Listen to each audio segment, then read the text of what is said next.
தாய் தமிழ் உறவுகளுக்கு பணிவார்ந்த வணக்கம். திருநாங்கூர் உதவும் கரங்கள் அறக்கட்டளை நிர்வாகம் மூப்பா மோகன்தாஸ் தொடர் மக்கள் சேவையில் சீர்காழி அரசு மருத்துவமனையில் கடந்த 24/5/2026 அன்றைய தினம் சுமார் வயது 85 ஆண் முதியவர் அன்றைய தினத்தில் மருத்துவ சிகிச்சை பெற்று வந்த நிலையில் வயது மூப்பு காரணமாக இறந்துவிட்டார். அங்கு பணியில் இருந்த மருத்துவர்கள் மற்றும் செவிலியர்கள் காவல்துறை அனுமதியோடு சீர்காழி அரசு மருத்துவமனையில் மாச்சிறையில் குளிர் சாதனத்தில் இந்த உடலை பாதுகாக்கப்பட்டுள்ளது. சீர்காழி காவல் நிலையம் இந்த முகவரி தெரியாத முதியவரை பற்றி பல்வேறு விளம்பரங்கள் செய்தும் அறிவிப்புகள் அறிவித்தும் இவரை தேடி யாரும் வராத காரணத்தினால் ஆதரவற்ற அனாத உடல் என்று அறிவிக்கப்பட்டுள்ளது. சீர்காழி காவல்துறை ஆதரவற்ற அனாத உடல் என்று அறிவிக்கப்பட்ட நாள் 1/6/2026 அன்றைய தினம்.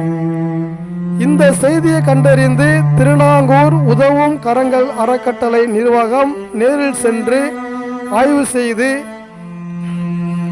சீர்காழி காவல்துறை அனுமதியோடும் சீர்காழி நகராட்சி ஆணையரிடம் அனுமதி சான்று பெற்று திருநாங்கூர் உதவும் கரங்கள் அறக்கட்டளை நிர்வாகமும் சீர்காழி காவல்துறை அனுமதியோடு சீர்காழிக்கு சொந்தமான நகராட்சி சுடுகாட்டில் இவரது கடைசி இறுதி பயணம் ஆதரவற்ற அனாத உடலை 4/6/2026 அன்றைய தினம் இவரது இறுதி சடங்கு சீர்காழிக்கு சொந்தமான நகராட்சி சுடுகாட்டில் நடைபெற்றுள்ளது.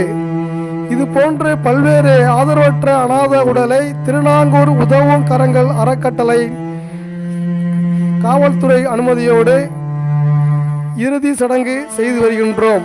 இப்படிக்கு திருநாங்கூர் உதவும் கரங்கள் அறக்கட்டளை நிர்வாகம் மூப்பா மோகன்தாஸ் தொடர் மக்கள் சேவையில். எங்களுடைய அலைபேசி எண் 97 46 68 53 04. இப்படிக்கு திருநாங்கூர் உதவும் கரங்கள் அறக்கட்டளை நிர்வாகம் மூப்பா மோகன்தாஸ். எங்களோடு தொடர்ந்து ஒத்துழைக்கும் காவல்துறை மற்றும் சீர்காழி காவல் நிலையத்துக்கும் சீர்காழி நகராட்சி நிர்வாகத்துக்கும் பணிவார்ந்த நன்றியை பதிவு செய்து விடைபெறுகிறேன். நன்றி. இப்படிக்கு திருநாங்கூர் உதவும் கரங்கள் அறக்கட்டளை நிர்வாகம்.